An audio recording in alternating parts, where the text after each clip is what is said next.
Evropa ima več kot 13.000 kilometrov zunanjih kopenskih meja in skoraj 66.000 kilometrov morskih meja.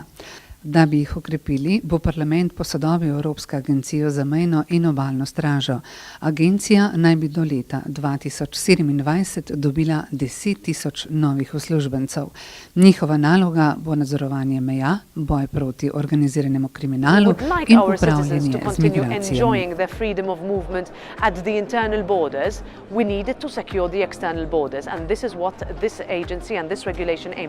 V primeru izrednih razmer, kot v času migracijske krize leta 2015, bodo države članice za pomoč lahko zaprosile njene enote za hitro posredovanje.